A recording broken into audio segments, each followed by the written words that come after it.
Good evening, ladies and gentlemen. It's a delight to be back in Seattle, and particularly to be here for 2 days in a row with no rain. I'm a San Franciscan.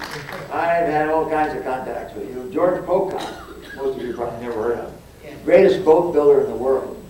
And he built the boats, Gator shells, that University of Washington and University of California used to compete, including in the World Olympics. And I also have been climbing around here. I noticed the deaths on Mount Hood, Mount Rainier yesterday. It's very sad. I climbed both of them. So I really love Seattle. I love Washington. I love your lifestyle and your people. I don't know that I'm going to be able to answer your questions. I'm going to start by discussing U.S. and NATO policies relating to strategic nuclear weapons. And then during the question period, I understand I'm supposed to talk about 30 minutes, and then we're to have 20 to 30 minutes for questions. I'll be delighted to follow that schedule to try to, in the question period, answer any questions you have, either on what I say in my introductory remarks or, for that matter, on any other subject you're interested in. The first point I want to make, and I think it's a very important one, is that U.S. policies relating to strategic offensive nuclear forces have not changed significantly since I left the Defense Department 34 years ago. Now, I doubt that many in the room realize that today, 12 years after the end of the Cold War, we, the U.S., have something on the order of 7,000 strategic offensive nuclear warheads directed toward Russia. Of the 7,000, 2,500 are to be launched on 15-minute warning before the incoming warheads land on our soil. That is a very, very dangerous and risky procedure, but that's what we're following. We have followed it for years. The Russians have something on the order of 6,000 nuclear warheads directed at us. We don't know for sure. There are launch procedures, but I think they're roughly the same. It's a very, very dangerous situation. And you must understand that each of our 7,000 deployed warheads has a destruction capability roughly 20 times that of the Hiroshima and Nagasaki bomb. And to refresh your memory of the destruction capability of those bombs, let me read you the statement of the mayor of Nagasaki, who was testifying before the International Court of Justice in November of 1996. And he was recalling his memory of the attack on Nagasaki. This is what he said. Nagasaki became a city of death, where not even the sound of insects could be heard. After a while, countless men, women, and children began to gather for a drink of water at the banks of nearby Urakami River. Their hair and clothing was scorched, their burnt skin hanging off in sheets like rags. Begging for help, they died one after another in the water or in heaps on the banks. Then radiation began to take its toll, killing people like the scourge of death, expanding in concentric circles from the hypocenter. 4 months after the atomic bombing, 74,000 people were dead, 75,000 additional had suffered injuries. 2/3 of the city population had fallen victim to this calamity that came upon Nagasaki like a preview of the apocalypse. Now, why did so many civilians have to die? Because the civilians who made up nearly 100% of the victims in both Hiroshima and Nagasaki were unfortunately co-located with bases of Japanese military and industrial capacity. And thus their annihilation, while not strictly the objective of the target, was an inevitable result of the choice of those targets. And I think it's worth noting in this regard that at one point during the Cold War, we, the U.S., had targeted on Moscow alone over 200 nuclear warheads. Not because we were seeking to destroy population, but because Moscow included many military targets much industrial capacity, and the command and control centers of all of the Soviet military. The statement that our nuclear weapons do not target population is totally misleading in the sense that our so-called collateral damage of our nuclear strikes would include tens of millions of Russian civilian dead. What I say of our strike is true of their strike. So to think that today we don't target population, they don't target population, is totally erroneous. Now, what's the U.S. and NATO policy regarding the use of these weapons? Well, again, U.S. and NATO policy has not changed significantly since I was Secretary of Defense. We refused then and refuse today to adopt the policy of no first use. Instead, we state we're prepared to initiate the use of nuclear weapons against either nuclear or non-nuclear states whenever we believe it's in our interest to do so. The use of nuclear weapons against non-nuclear states, by the way, would be a violation of what are known as our negative assurance commitments, in which we have stated we would never launch a nuclear weapon against a non-nuclear state unless that state was in alliance with a nuclear power. Now, do these weapons possess military utility? This is a very, very important question. Perhaps we should address it more fully during the question period. But the short answer is no. They have no military utility other than to deter one's opponent from their use. During the 40 years, from 1960 to today, that I've been working on these issues relating to U.S. and NATO nuclear strategy and war plans, I've never seen a piece of paper that outline how the initiator of the use of nuclear weapons could do so with benefits to the initiator. To launch nuclear warheads against a nuclear-equipped opponent would be suicidal. You couldn't get them all. And if they had 1 or 2 or 10, it would be suicidal. To launch nuclear warheads against a non-nuclear state is militarily unnecessary, morally reprehensible, and politically indefensible. Now, I made this statement in front of audiences across the world, particularly in Western Europe, in front of audiences including senior NATO political leaders and senior NATO military commanders. No one has ever refuted it. Many of you doubt it and want to discuss particular scenarios. I'll be happy to try to do so during our question period.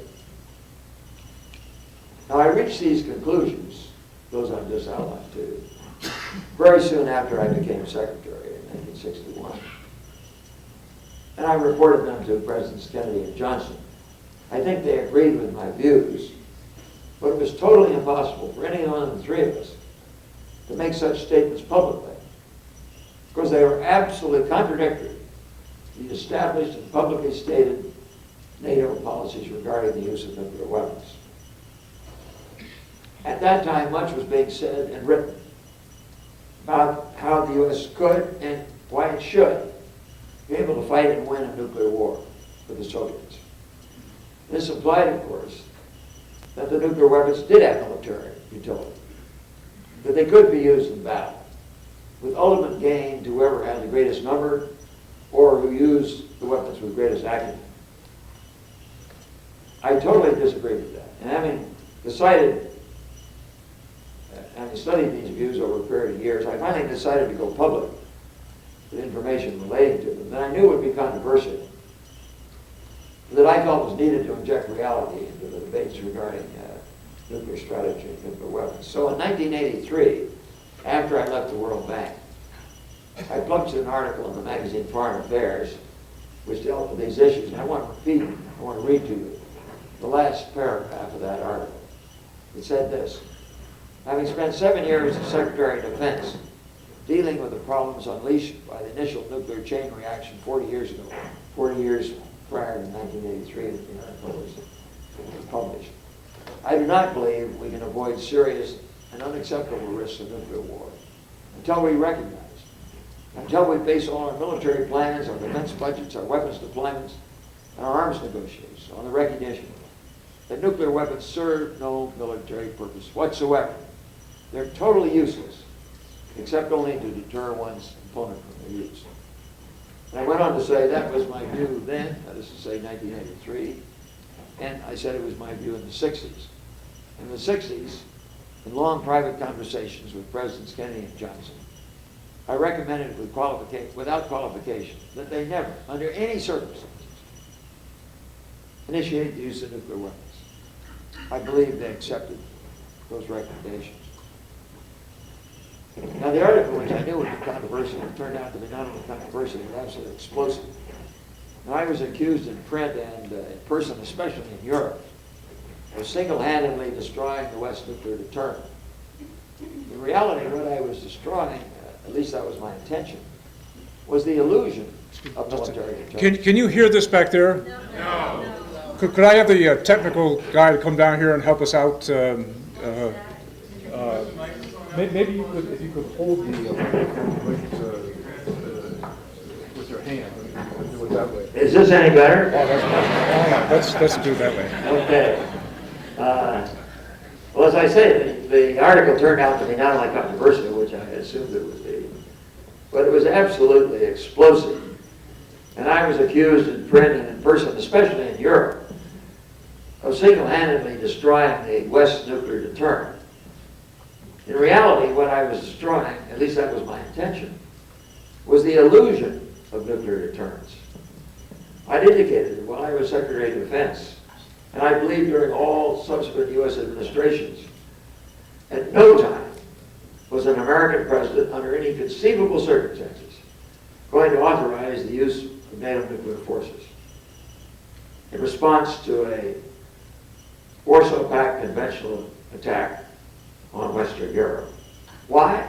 As I say, because it would have been suicidal. I went to the U.S. Army forces deployed in West Germany in, it might have been April, May of 1961, to examine their nuclear war plans.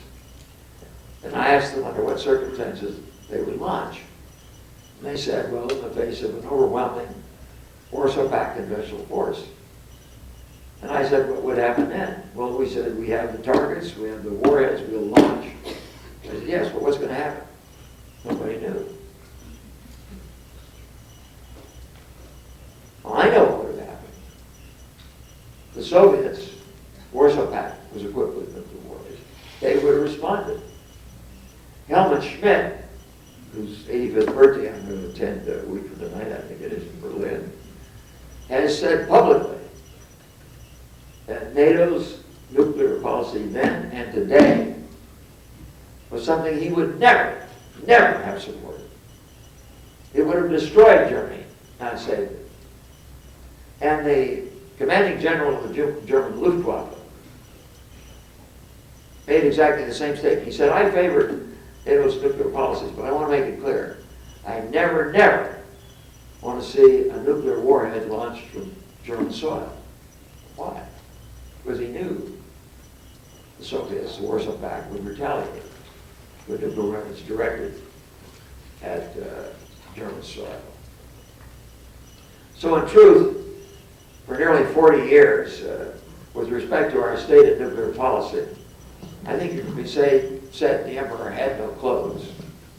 I don't believe that after 1960, by which date the Soviets had acquired sufficient nuclear force to survive the first strike by the U.S., which was far superior in numbers.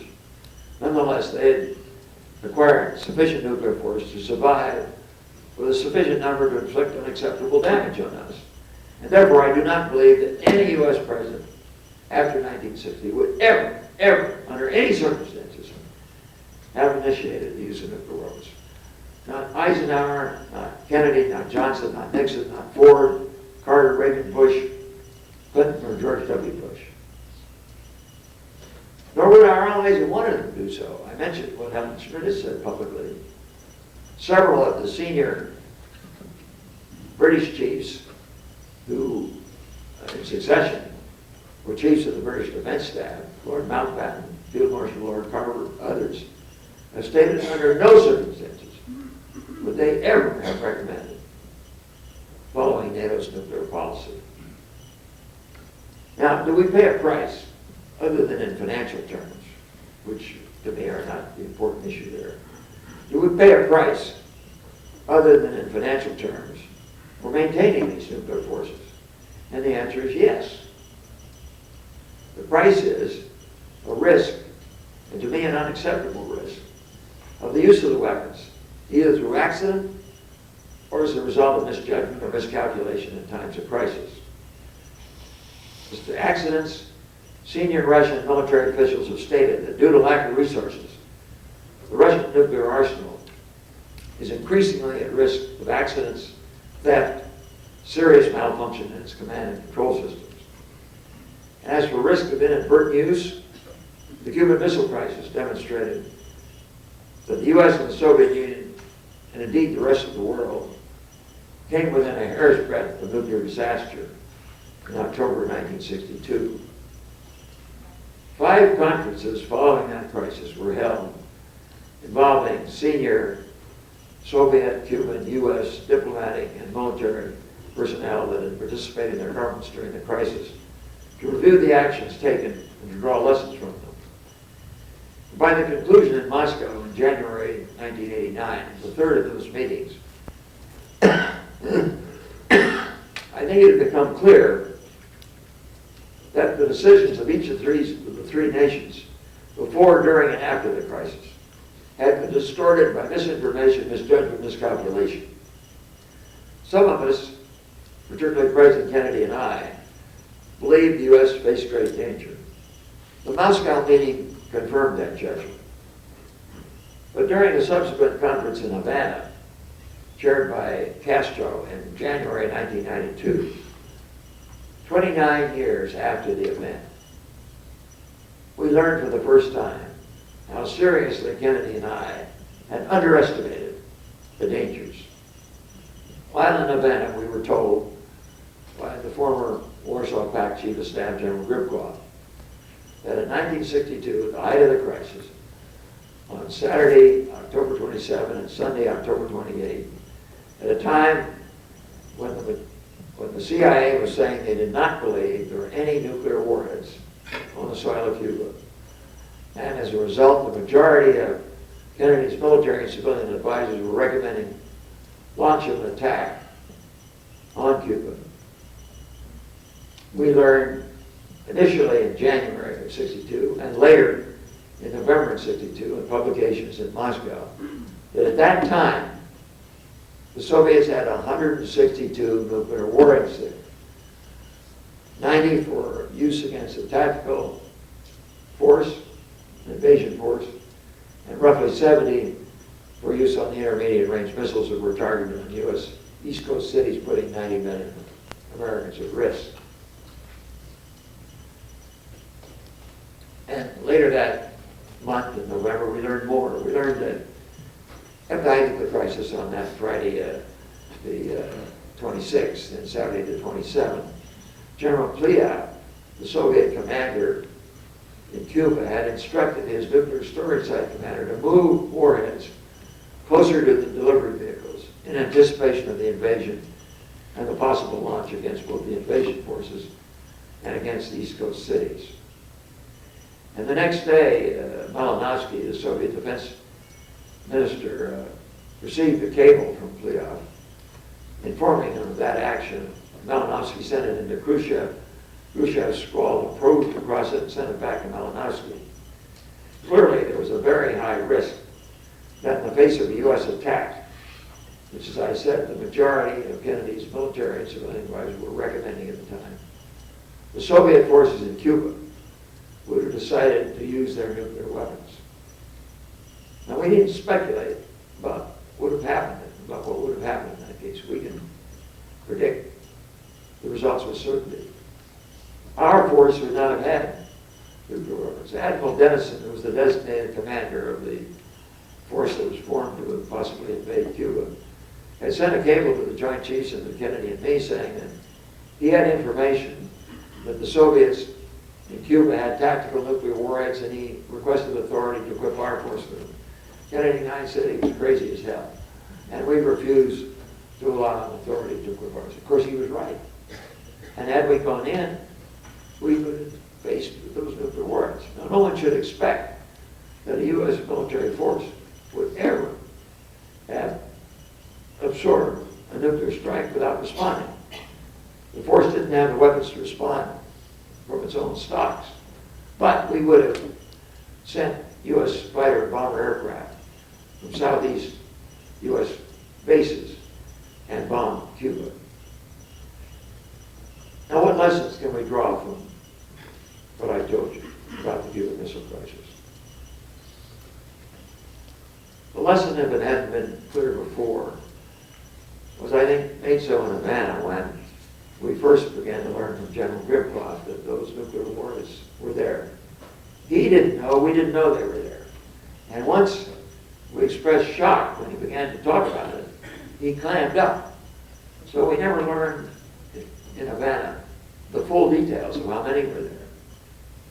But we learned enough to know that it would have been a nuclear disaster. So I said to Castro, I want to ask you two questions. First, were you aware of the Soviet deployment of tactical nuclear warheads and plans for their use? And secondly, if you were, what was your interpretation or expectation of the possible effect on Cuba? How did you think the U.S. would respond? What might the implications have been for your nation and for the rest of the world? And Castro's reply was chilling. This is what he said, I'm quoting from the transcript. Now, we started from the assumption that there was an invasion of Cuba, the nuclear war would erupt. We were certain of that. We'd be forced to pay the price. We'd disappear. Would I have been ready to use nuclear weapons? Yes. I would have agreed to use the nuclear weapons. As a matter of fact, we learned later, he'd actually sent a cable to Khrushchev on it. It was either Thursday night or Friday night, the 25th or 26th of October, recommending to Khrushchev that he initiate the use of nuclear weapons in the face of a U.S. invasion. So yes, I would have agreed in the event of invasion you're talking about with the use of nuclear weapons. If Mr. McNamara or Mr. Kennedy had been in our place, had their country been invaded, or their country was going to be occupied, I believe they would have used nuclear weapons. Now, I hope President Kennedy and I would not have behaved as Castro suggested we would have. His decision would have destroyed his country. Had we responded in a similar way, the damage to our own country would have been disastrous. But human beings are fallible. We all know that. The conventional wisdom is don't make the same mistake twice. We all make mistakes. Don't make the same mistake twice. Well, we may make it 2 or 3 times, but we don't make it 4 or 5. We learn. There's a learning curve. There isn't going to be any learning curve with respect to nuclear weapons. You make a mistake, and you're going to destroy nations. I think most of you, and I don't see many in the room who conceivably could have held positions of military command, but most of you don't understand the meaning of the phrase fought a war. What it connotes is that military operations are far more complex than civilian operations. The variables are greater. The unpredictability and undetectability and unpredictability of those variables is greater. And the result is that there are far more mistakes made in military operations than there are in civilian. Any military commander who's honest with you will tell you that in the midst of combat, he made errors. He killed people, often his own people, and frequently enemy that he didn't intend to kill because of errors of judgment. That's what happens with conventional weapons. But nuclear weapons will destroy nations. And I think, therefore, that we should conclude what I believe, that the indefinite combination of human fallibility and nuclear weapons carries a very, very high risk of destruction of nations. To me, a totally unacceptable risk. Now, before turning to the administration's program for nuclear forces, I want to say one word about the moral implications of U.S. and NATO nuclear strategy. This is a highly controversial subject. I was amazed, I guess it was yesterday, it seems a week ago, but I guess it was only yesterday, that I spoke to two classes in Jackson School on this subject of nuclear strategy. And I made this point about the moral implications of nuclear strategy. And I was totally unpersuasive. I may be with you. If so, please raise the issue in the question period. It deserves more discussion than simply saying it's absurd to take account of moral considerations in developing nuclear policies. In the 1980s, the bishops of the U.S. Catholic Conference embarked on what I think is the most exhaustive and balanced moral examination of nuclear deterrence ever undertaken. They published a pastoral letter entitled The Challenge of Peace. And this is what it included, among others. They said, we cannot avoid our responsibility to lift up the moral dimensions of the choices before our world and our nation. The nuclear age is an age of moral as well as physical danger. We're the first generation since Genesis with the power to threaten the created order. We're the first generation since Genesis with the power to threaten the created order. That is not an exaggeration. Today, we have deployed 7,000 warheads targeted on the Soviet Union. Destructive power on average, 30 times that of the Hiroshima bomb. 210,000 times the destruction capability of the Hiroshima bomb. The Soviets have roughly the same force directed at us. As a matter of fact, they have larger warheads in their force than we do, including many 1 megaton warheads, which are on the order of 70 times the destructive power of the Hiroshima bomb. Think about it.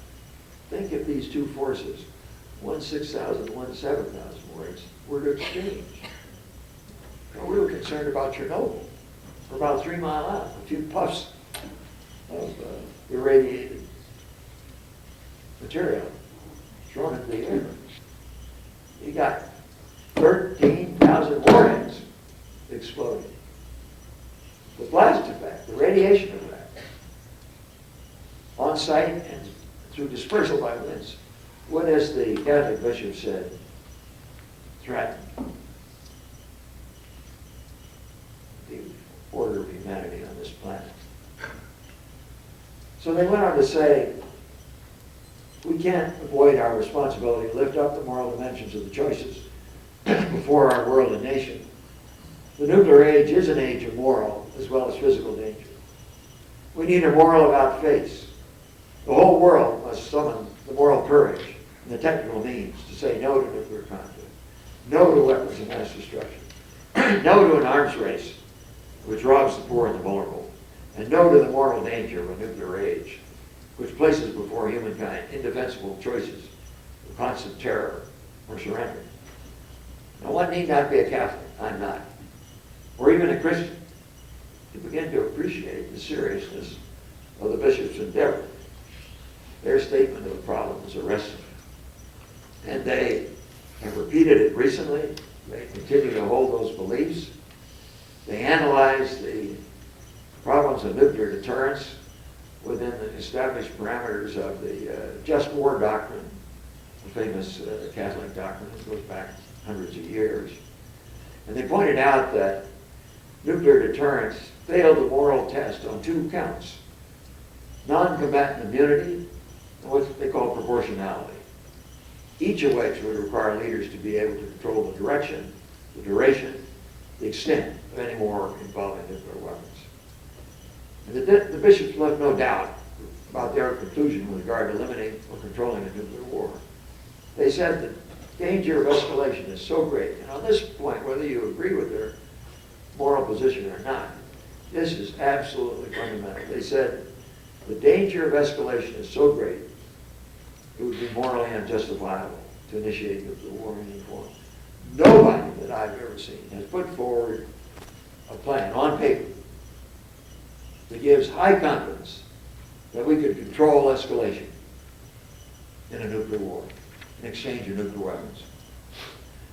I worked on such plans for 2 years at a time when conceivably they could have been developed. That is to say, when both the U.S. had relatively limited numbers of nuclear warheads, not in the thousands, but in the hundreds. And we felt that if we conveyed our intentions not to initiate an all-out nuclear strike against the Soviets, we could perhaps initiate the use of nuclear weapons, force them to stop what they were doing, and show them that we would control escalation and not follow with total destruction. The plans proved futile. After the Soviets and we both acquired larger numbers of nuclear weapons, nobody believed that those controlled escalation plans held any promise whatsoever. So they in effect said it would be morally unjustifiable to initiate nuclear war in any form, but they also understood that admission of that by either or both of the principal nuclear powers during the Cold War would have greatly weakened the regime of deterrence which linked the Soviet Union and the U.S. during that Cold War period. And this in turn, the bishops were told by a wide array of military and civilian security specialists, would raise the risk of nuclear war. So they concluded, therefore, that deterrence is not an adequate strategy as a long-term basis for peace. It's a transitional strategy, justifiable only in conjunction with determination to pursue arms control and disarmament. And I think this points very clearly to the action required today as we enter the 21st century. The East-West Cold War is gone. The threat of nuclear weapons is not. This is morally unacceptable, militarily unnecessary, politically indefensible. Now, before concluding, let me say a few words about President Bush's proposals regarding nuclear forces. During the campaign, he said he would, if elected, propose unilateral reductions, not elimination, but unilateral reductions in U.S. nuclear forces. That was a very courageous, wise position. And after he was elected, he did do it. Now, Putin had already made similar proposals. And as you may have read during the meetings of Putin and Bush in Moscow in recent weeks, the two presidents agreed that they would take our present forces of some 7,000 or 6,000 deployed strategic nuclear warheads down to something on the order of 1,700 to 2,200 deployed within 10 years, by the end of the 10-year period. But they would take maybe 3/4 of the warheads removed from deployment and put them in reserve, ready to be redeployed if it was thought desirable, on short notice. So really, the plan, if you examine it in great detail, is to maintain essentially our current number of strategic offensive nuclear warheads, something on the order, including reserve stock, of 7,000 or 8,000 units in our hands and roughly the same in Soviets, and continue to maintain those in perpetuity. Moreover, the Nuclear Policy Review proposes design of new nuclear warheads, design of new launch vehicles, a new land-based launch vehicle targeted tentatively for 2020, new sea-based launch vehicle targeted for 2030, a new airborne vehicle for 2040. Now, there are many, many implications of such a program.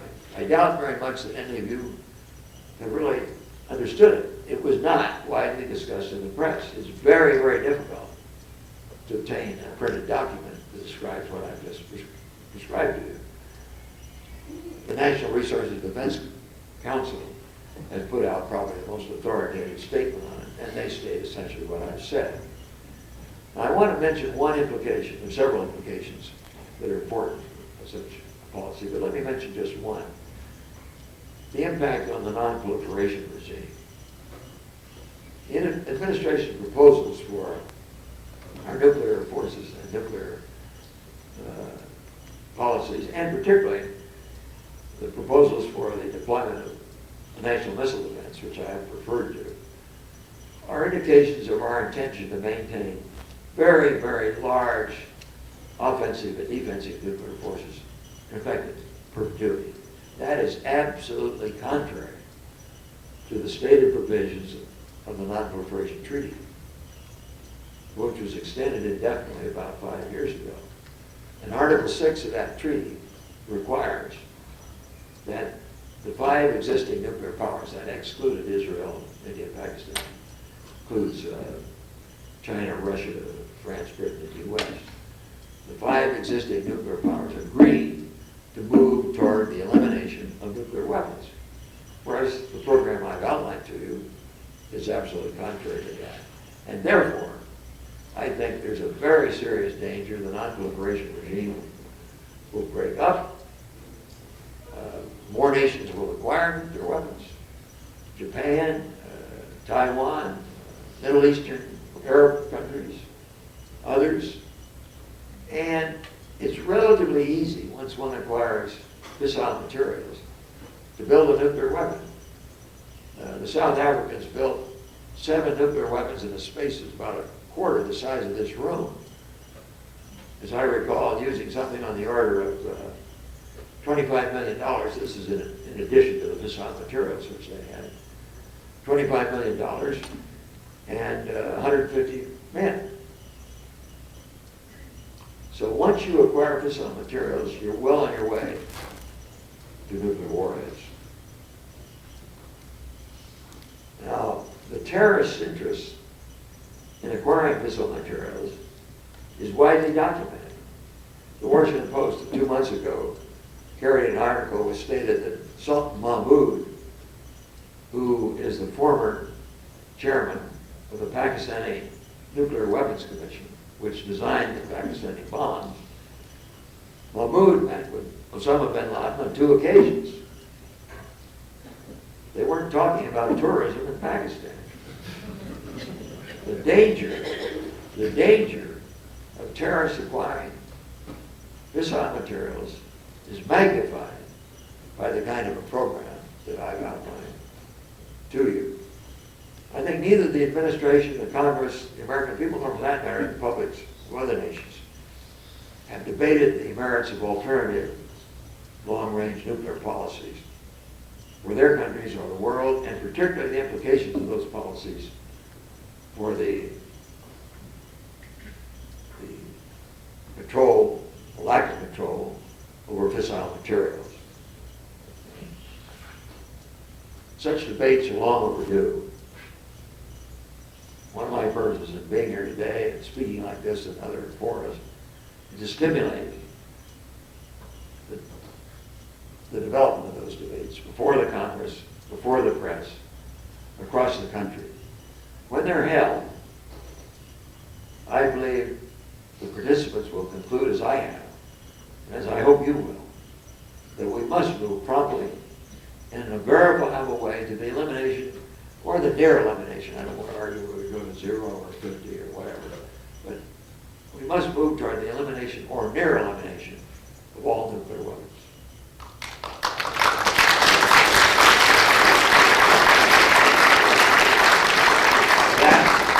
That's the message I want to leave with you. Now let's take your questions.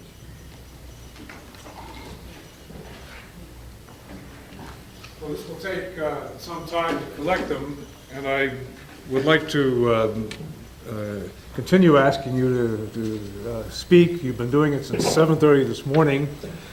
One of the stories that came up yesterday had to do with, this was in response to some discussions with students, a story you told us about going to Moscow for a showing of the film 13 Days, and the response that you got from a submarine commander.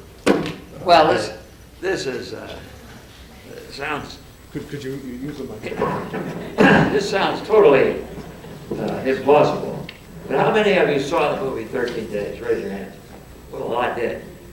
If you remember it, in the middle of the movie, it shows a Soviet submarine being brought to the surface by U.S. depth charges on the quarantine line in the sight of U.S. naval vessels. In any event, the Soviets heard of 13 Days. They wanted to see it. They asked Jessica Matthews, who's president of the Carnegie Endowment, to arrange for it. So she got a copy of the film, and she asked Ted Sorensen, President Kennedy's assistant, and me to join her to go to Moscow.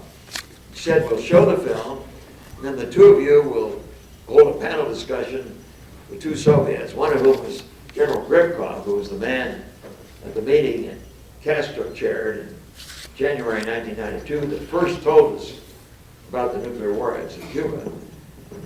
The two of you will hold a panel discussion, and then we'll open the floor to discussion. So we did. And in the discussion period, an old guy got up. He looked, I'm not exaggerating, he looked exactly like Osama bin Laden. Had a bushy hair, totally unruly. And speaking in Russian, he said, I am Commander X. He said, I commanded the submarine brigade. We had 4 submarines. We sailed from Russia to the quarantine line. You saw one of mine brought up on the quarantine line. And he said, each submarine, and this was 6-7 months ago. He said, each submarine carried 10 torpedoes, and 1 torpedo on each submarine had a nuclear warhead.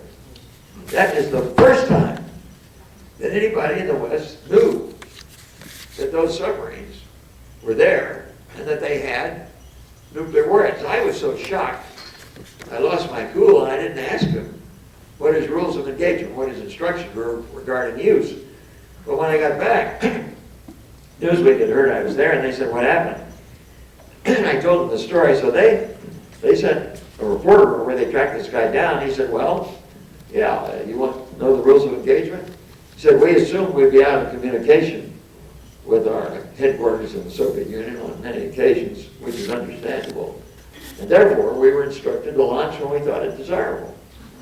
So here's this guy floating around there doing that. But that's not the end of it. I'm losing my memory. But did I tell you about how Khrushchev used the public radio transmitter on Sunday, the 28th of October? I don't think so. I told other people. Let me tell you what happened.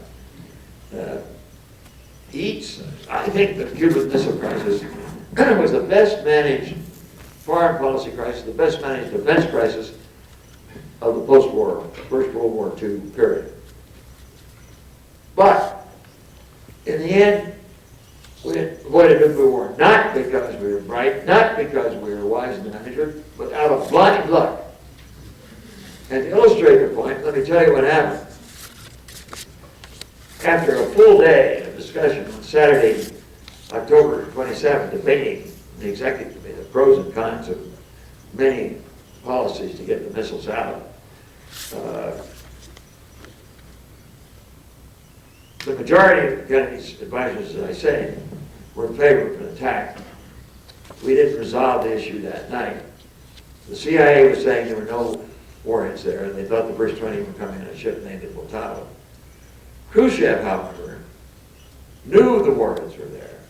He knew that we had an invasion force of roughly 180,000 men with the shipping ready to sail from southeast U.S. ports. And on Sunday morning, October 28th, he was so afraid that before he decided he was going to withdraw the missiles with essentially no quid pro quo. The quid pro quo was we would agree not to invade Cuba. Hell, we never had any intention of invading Cuba, so that was no great problem. But that was the quid pro quo. He would withdraw the missiles. He was so afraid that it would take on the order of 6 hours to dictate the message, encode it, send it to Brennan in the embassy in Washington, decode it, translate it, deliver it to the White House, that in that 6 hours, we might well start military operations. So while he was dictating the message, he sent an assistant down to the public radio transmitter in Moscow saying, hold the transmitter open, I've got a message for it. That's how we learned the war was over. We learned by transmission of Khrushchev's message over the public radio transmitter in Moscow.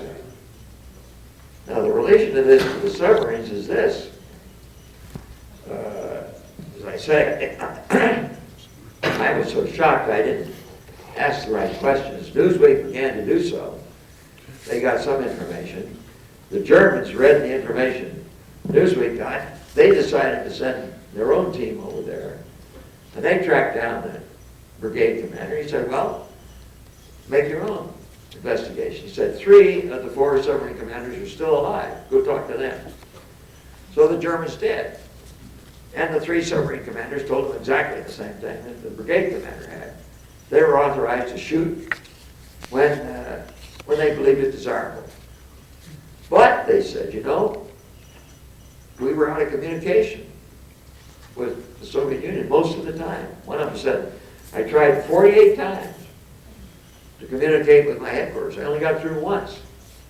And they floated around under the water in the Caribbean waters between Cuba and the U.S. in the sight of U.S. naval vessels for 4 or 5 days with nuclear-tipped torpedoes ready to launch anytime they thought it desirable. And they said when they got back to the Soviet Union, they got an unshirted hell and their commanders were not launching. Now, I can't vouch for the latter because I only heard this 2 weeks ago. But will be 40 years after the event. We're still learning what happened. And that's what I mean when I talk about the fog of war, the variables, the uncertainties. You just can't, the human mind cannot encompass all this. I'll give you another illustration. And one of the most critical moments, Friday, October 26th, a U.S. U-2 flying over Cuba was shot down. Earlier that week, we felt it necessary to keep track of the degree to which the Soviets were bringing their intermediate-range missiles in Cuba up into operational status. And to determine that, we had to send over reconnaissance aircraft. If we sent over low-level reconnaissance, the Cubans were capable of knocking those down with anti-aircraft fighter aircraft.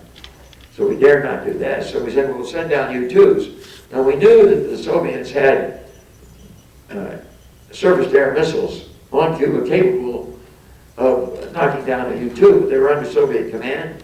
And we assumed that if Khrushchev issued an order to knock down the U-2, it would be intended escalation on his part.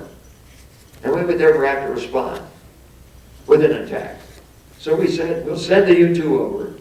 If it's shot down, we'll respond with an attack. We won't even meet. Well, fortunately, we did meet after we shot down. We decided not to attack. Khrushchev's autobiography states the U-2 was not shot down by Soviet forces. It was shot down by Cuban forces. No possible way that could have happened. Khrushchev said he issued orders to Pliat, the Soviet commander, to issue orders to the battery commanders under no circumstances were they to shoot down a U-2.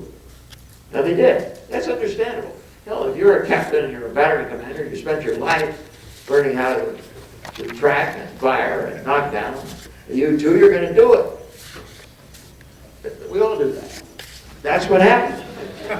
His autobiography says it was shot down by the Cubans. Now, I mention this to show, when I talk about misjudgment, miscalculation, errors, that's illustrated. On that same, I guess it was it was either the same Friday or Thursday afternoon, you can't believe what happened, at this critical moment when the Soviets feared we were getting ready to launch nuclear weapons against the Soviet Union itself. We had a U-2 on an air sampling mission, a weather patrol, if you can believe this, and it strayed over the border of the Soviet Union in Siberia. And we were fearful that Khrushchev would interpret this as a prelude to a nuclear launch against it. But this is what happens. President Kennedy almost had a heart attack when he got that information. But when I talk about misjudgment, miscalculation, misinformation, these are a few examples of what I mean. Thank you. I'm going to switch the focus a bit with two questions. Let me read them each. I think they're related. Do you believe that world poverty is a threat to U.S. security? How should the U.S. address this risk? Well, And a related question, do you believe the processes of globalization and greater interconnectivity and interdependence of nations, the spread of democracy, capitalism, etc., offers a greater potential for peace and the elimination of nuclear weapons? well, first point on thank you. First point on poverty and development. I spent 13 years at the World Bank. I devoted a good part of my life to trying to reduce, not eradicate, but reduce poverty across the world. It's an objective all of us should keep in the forefront of our minds, particularly with respect to this country. I doubt that any of you in the room know this, but today, in the capital of the richest country in the world, Washington, D.C., the infant mortality rate is twice that of Castro's Cuba. That's a goddamn disgrace. Now why is the infant mortality rate twice that of Castro's Cuba? Well, the simple answer is because he's concerned about it and we aren't. And if you don't believe that, you go talk to Castro. He's a damn fool in many respects, and I told him so. When he's done economically, it's absurd. He could have brought that country forward economically far more than he has. But in terms of education and in terms of health, he's accomplished miracles.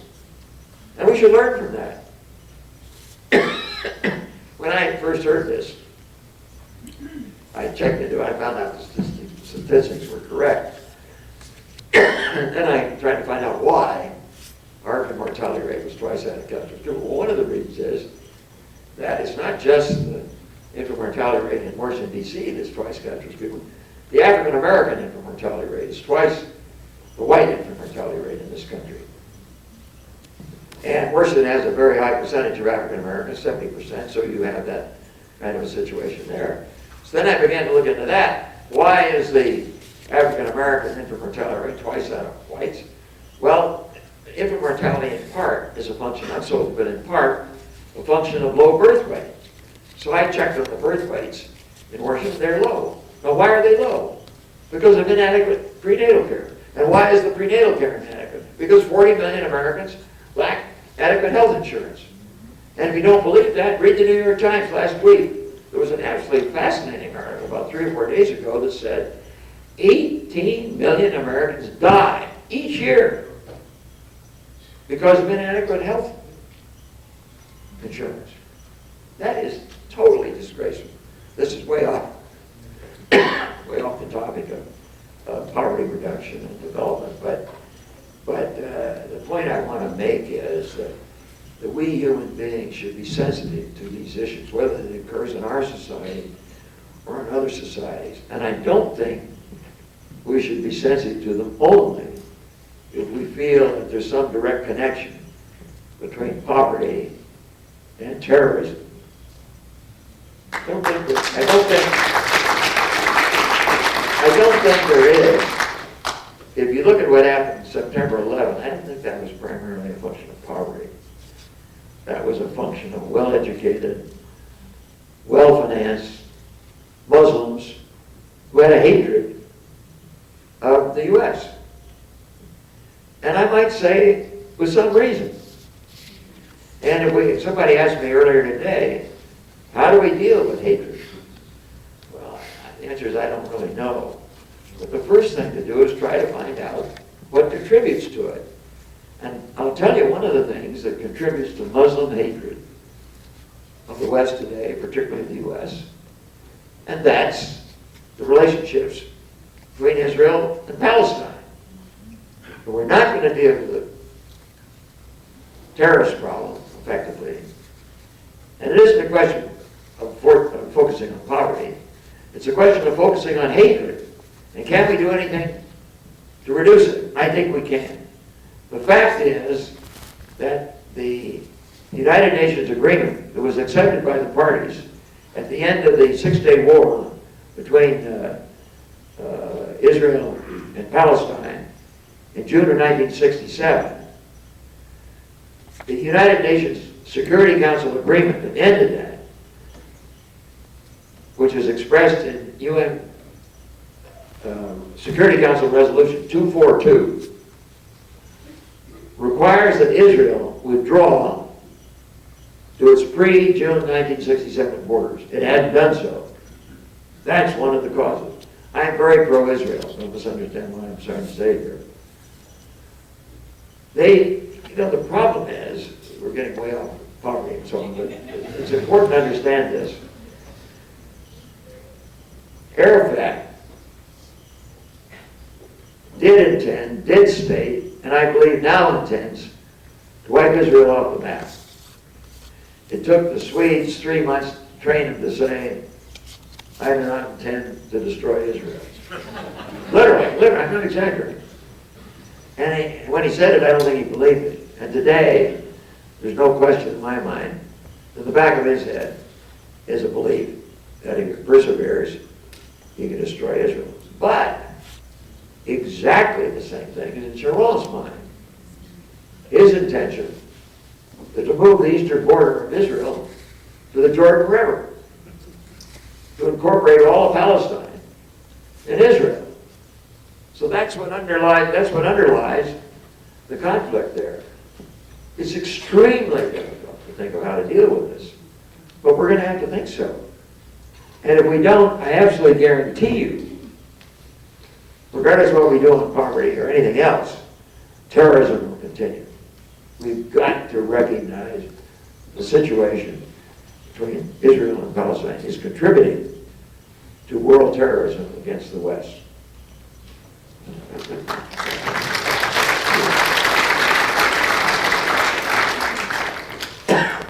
I have 10 or 12 questions having to do with India and Pakistan. I've picked the shortest to read. The Associated Press reported today that the Department of State urged 60,000 Americans to leave India. How do you assess the announcement, and how would you assess the risk of nuclear war in the region? Well, some years ago, a senior U.S. official asked me to go out to India and persuade them not to develop nuclear weapons. Obviously, I failed. And it said that they developed nuclear weapons as a defense against China. That's baloney. China invaded India in 1963, no question about that. There was a border dispute. They invaded them, they fought at very high altitudes, around 10 to 12,000 feet. The Indians brought troops up from the plains. They had suffered from pulmonary edema. It was an ungodly mess. But the Chinese, after they met their border requirement, a few tens of square miles they incorporated, they stopped.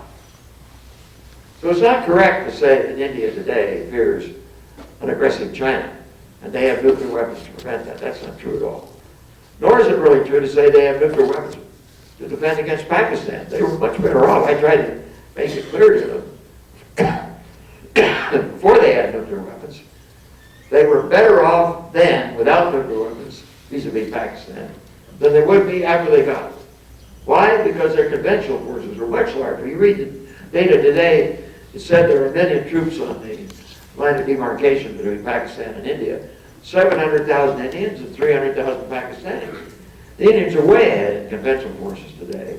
They try to take advantage of that militarily, because if they try to do so, the Pakistanis will respond with nuclear weapons. So it's a very, very, very dangerous situation. And I don't have any easy answer. I think what we have to do is try to keep them talking. I'm very glad that the President has sent Rumsfeld out there. And I hope that he and some of the other senior Americans who are there or going there will be able to persuade the Indians and Pacs to dampen down the conflict. I don't know how to resolve it. There's no easy solution. As you know, Kashmir is a divided country, divided literally into, I'll call it a pack-oriented portion and an Indian-oriented portion, and divided in terms of religion, Hindu versus Muslim. And the obvious answer is to put the issue up to vote and let the people vote either for a combined state with government shared by Hindus and Muslims, or a separate state, two separate states, or incorporation of one or both of those states in India or Pakistan. But neither Pakistan or India is willing to permit or to consider votes. So I don't know what can be done. The first thing that can be done is do what we're doing. Send people out to say to Musharraf, you are going to destroy yourself. You're going to destroy Pakistan. And I believe this would happen. If he does not restrain the insurgents in Pakistan-controlled territory who have been infiltrating into Hindu-controlled Kashmir, if he does not restrain them, the Indians are going to respond militarily, and a war will result. I haven't any idea how it would end. It would be disastrous for both sides. So we must try to convince each side to talk. But these are emotional issues.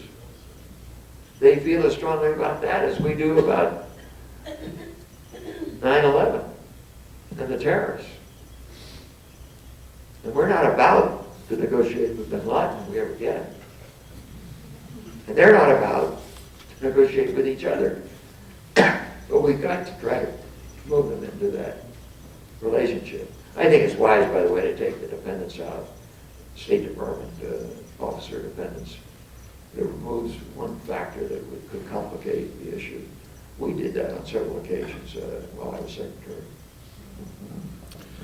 I have three historical questions dealing with Vietnam. I'll read them in order of ascending generality. Can you comment on the origins of your strong position for shutting down our Vietnam military operations at the May 8, 1963 Secretary of Defense's meeting in Honolulu? Another question, can you briefly summarize your post... Read the question again. This has to do with a comment on the origins of your strong position for shutting down our Vietnam military operations. Position adopted, this person says, at a meeting. Maybe I don't understand the question, but before you go to the others, let me just say, sadly, I didn't take that position. We should have shut it down. We didn't. There were many considerations that entered into that decision, but we didn't shut anything down in Vietnam in May of '63 that I can recall. I wish we had. That comes to this question. Can you briefly summarize your post-Vietnam War analysis of how the war might have been prevented and what institutional, political, governmental changes we should be considering to prevent another such war? And the final question, why were we in Vietnam, really? Well, that's a very good question, and most of you don't know the answer to it. But it's very, very clear. I think we were wrongly there, don't misunderstand me. But we were there for a very clear reason. We were there because it was part of the Cold War. And not only Eisenhower, but most authorities on the Cold War, the National Board of Estimates, the CIA officers, Eisenhower had said, and he met on his last day in office, which was January 19, 1961, with President-elect Kennedy and Dean Rusk, the Secretary of State designate, and me, and then George Bundy, the security advisor, and Doug Dillon, the Secretary of the Treasury, with his counterparts, to say to us that if it was necessary to preserve the independence of South Vietnam, we should put U.S. troops there. Because if we didn't, in his words, the dominoes would fall. Now, what he meant was that Communist China and Communist Soviet Union were backing the Hanoi efforts to take over South Vietnam, and if they succeeded, that China and the Soviet Union would use South Vietnam as a springboard from which to subvert and extend their hegemony across all of Southeast Asia and perhaps even South Asia, but certainly across Thailand and Malaysia and Indonesia and, as I say, possibly India. That was why we were there. And I think it was a wrong analysis. And I've forgotten exactly how the question was phrased, but something about summarizing the summarize your post-Vietnam analysis of how the war might have been prevented. Absolutely. I'm going to be self-serving. Buy 2 of my books. I'm very serious. On one occasion, I even offered to pay for it. I'm not going to do that tonight. Because a number of people did buy them. They sent me the bills. And I have to pay for these damn things. In any event, there's a paperback edition. It can't cost very much. Of In Retrospect, which is the first book I published on Vietnam. And it was based on my papers and my own memory of the decision-making. And I had a very able research assistant who's now a professor at the Naval Academy. It helped me on that. But we had no access to North Vietnamese papers of decision-making. So the second book, which is entitled Argument Without End, is based on meetings that we established with North Vietnamese diplomatic and military senior officials during the 60s. And these meetings were held in Hanoi in the mid-1990s, I think 95, 97, something like that. Those 2 books will answer the questions that you raised. And I think there's much we can learn from them. And that's much that not only we should learn, but others should learn. You cannot believe the mistakes the North Vietnamese made. God knows we made enough. But read that book, the second book, Argument Without End, to understand the mistakes they made. One lesson, and we haven't used the word, and I'll mention it now, because it's a lesson we should take away from this. It relates to terrorism, it relates to Israel-Palestine, it relates to Pakistan, India.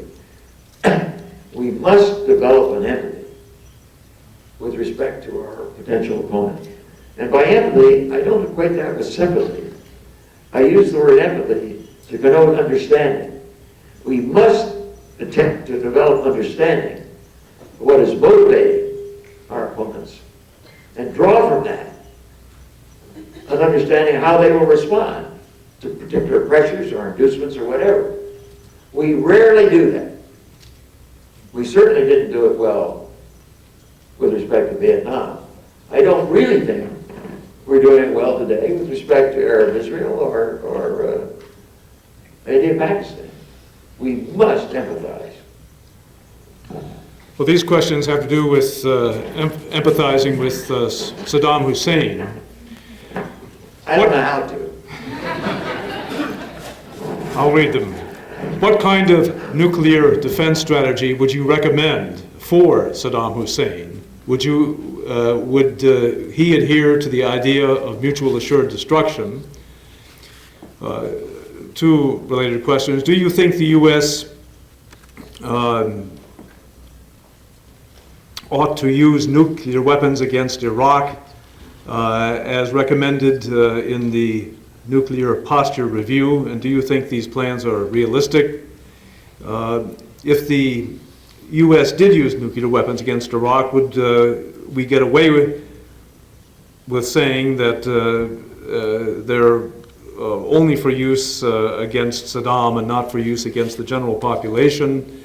And then yet another question in this line, are you aware of a Foreign Affairs article stating that sanctions on Iraq have killed more civilians than weapons of mass destruction have throughout history? Well, that isn't true. It's just a misstatement of fact. And I'm not arguing in favor of sanctions against Iraq. The sanctions against Iraq have not killed more civilians than all weapons of mass destruction throughout history. That just is not a fact. Now, Iraq, there isn't any easy answer. It's an extremely difficult problem. The only good thing I can see is come out of the Israeli-Palestine conflict is that it's forced us to delay our invasion of Iraq. We're not talking about it for next year. And I think that's a tremendous advantage. And I'm not saying we should never invade. I'm just saying we better damn well think it through before we do. And I don't think we have. I was talking to somebody today, and they said, well, don't you think Bush Sr. made a terrible mistake when he didn't force a regime change when we had Iraq at our mercy? And I said, no, I don't think he did. I said, whom would he have put in? Well, the person said, I don't know. Well, I said, you better damn well find out before you make a regime change. You may end up with somebody worse. Or you may end up with a permanent occupation force. Maybe there's nobody. Maybe we're going to have to govern. That is not a condition I would move into. Now, what's the alternative? Be exposed to their weapons of mass destruction? No. I think the alternative is what I'm going to call preemptive strikes. The Non-Proliferation Treaty states that essentially no country other than the current 8, the 5 declared nuclear powers plus Israel, India, and Pakistan, no country can acquire weapons of mass destruction. I strongly agree with that.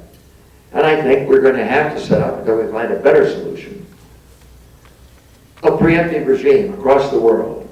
I was talking to some U.S. military officers about this today, and I'm not by any means an expert on this, but I said, don't you feel that whether it be North Korea or Iraq, that if they surreptitiously developed a nuclear warhead and a delivery vehicle, that they might do it in a mountain or in some fashion that we didn't recognize while they were doing it. But before they launched, we would be able, if we mounted proper surveillance, we would be able to locate such a warhead and or a launch vehicle. And if we could locate it, don't you believe we could take it out preemptively with non-nuclear forces? And these people said yes. Now, I don't guarantee that's possible. I think it is. And that is exactly what I do. And I stated publicly, I try to get the Security Council to support such a preemptive strike against, whether it be against whatever you want to call it, terrorists, rogue states, or whatever, that are acquiring weapons of mass destruction. I stated publicly, if I couldn't get the Security Council to agree, I'd get like-minded states to agree. We could surely get Japan, Britain, Germany, some others. And I say, well, preemptive strikes, even if non-nuclear weapons are dangerous, we may kill some civilians, yes, we may. But it's a heck of a lot better than a large-scale, massive invasion of Iraq with the possibility that in the process we would find ourselves engaged in warfare with weapons of mass destruction. And in any event, we might well find ourselves tied down there permanently. And that would, from my point of view, be a very, very unwise position to be in. So I'm opposed to the so-called regime changes without knowing who the new regime is going to be, without understanding how we're going to live with them, what our roles will be. But I am in favor of protecting ourselves and the world from weapons of mass destruction, whether it be the North Koreans or Iraq or any other nation. Maybe one more, maybe I believe. All right, this has only been, what, 14 or 15 hours straight. Well, if I have only one more, that makes it, well, maybe I'll stick with this, because this is someone who, like some of the students yesterday, was not persuaded by what you've had to say. And this person asks, how do you say no to an arms race when you are not the only player? Isn't it better that there are no good written plans that can control escalation? This proves that Matt is correct and helps prevent a nuclear war from happening. And when you say you won't do a first strike, don't you open up to a first strike by a state that has a strong resolve to do so? So you have one more chance. The answer to all of those questions is no. But they're very important questions, and we should think them through. And let's just take the first strike for the moment. Don't you open yourself up to a first strike if you're saying you're not going to launch a first strike? No. You know, today, as I said, we have 7,000 strategic offensive warheads, I don't want to call it targeted on, but directed toward Russia. Allegedly, we don't target them on Russia. You can retarget in 2 or 3 minutes. Anyhow, they're there. And they've got a similar number directed at us. Now, if we say we're never going to launch first, does that give them an incentive to launch a first strike against us? Not at all. If you're a Russian and you're sitting there and you know we've got those 7,000 warheads, and you know that of the 7,000, we have 2,500 that we're capable of launching on 15 minutes. This sounds absurd, but let me just take a second on this. The commander of the Strategic Nuclear Command, for years, was required 24 hours a day, 7 days a week, 365 days a year, to be able to answer his telephone anywhere in the world by the third ring. Because he was only allowed 3 rings within this 15 minutes to receive the information that there was an incoming strike. He would receive it from the North American Defense Command located in Colorado. 3 rings out of the 15 minutes. That's what he was allowed to answer the phone. Then he was allowed maybe 2 or 3 minutes to think about the warning. Was it reliable? While I was secretary, we had many, many warnings that we received that were unreliable.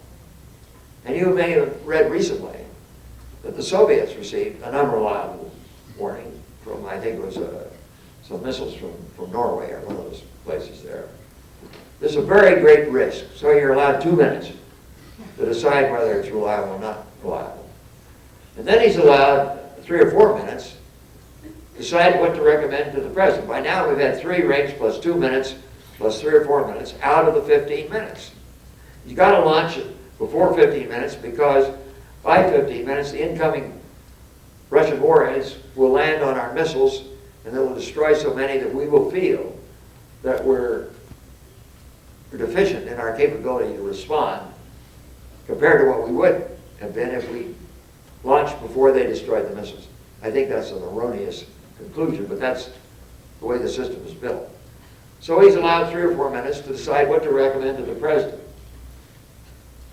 And he has several choices. He can recommend launch or don't launch. You don't have to launch because we have shaped our forces so we can absorb the whole first strike from Russia and survive with sufficient power to inflict unacceptable damage on them. So I would always recommend withholding. But that's very unlikely. The likely recommendation would be launch. If he recommends launch, he has about 5 different patterns, targeting patterns he can launch. He has to decide which one of those to do. So he's allowed, whatever I said, 3 or 4 minutes for that. Then he has to get in touch with the president. Any of you saw President Bush sworn in. You may recall that he put his hand on the Bible and took the oath of office. And then there was a certain amount of confusion on the platform because some of the people on the platform were invited to lunch, as is always the case after an inauguration, in the Capitol behind the inaugural stand. And others are to go home. So they sort themselves out. And while this sorting out process was taking place, a blue-suited figure walked up behind President Bush. That was the Air Force officer carrying the football. And the football is simply a briefcase with a set of electronic codes in it, because while I was secretary, we introduced into the warheads what are called permissive action links. And these are devices which make it impossible to arm a warhead unless you introduce into it a particular code. And the football, the briefcase, carries those codes. So the strategic command commander finally decides after 5 or 7 minutes or whatever what he wants to recommend to the president. He then has to locate the president, maybe in Moscow or in the middle of the night or who knows where. But he does have a telephone, always, in communication with the strategic commander. And he does have the launch codes at hand in the football. So the commander locates the president. He said, Mr. President, we believe we're facing an attack by the Soviet Union, and I recommend the following. Now the president then has about 2 or 3 minutes to think about it and consult. Who the hell is he going to consult? If he's in Moscow or middle of the night or whatever, no matter what it is. If he only has 2 or 3 or 5 minutes, we're using that 15-minute period up very rapidly. Who's he going to consult? Well, probably at maximum 2. The chairman of the Joint Chiefs and the Secretary of Defense. So he consults them. And he decides with great pain what to do. There isn't any easy solution. Launch or don't launch. And having decided, he then has to communicate that decision by telephone with the launch codes to the launch sites. And the launch takes place. All of that must be done within 15 minutes. It's absolutely insane. The opportunity for mistakes is fantastic. That's where we are today. We've got to ultimately change it. Thank you very much. It's been a great pleasure.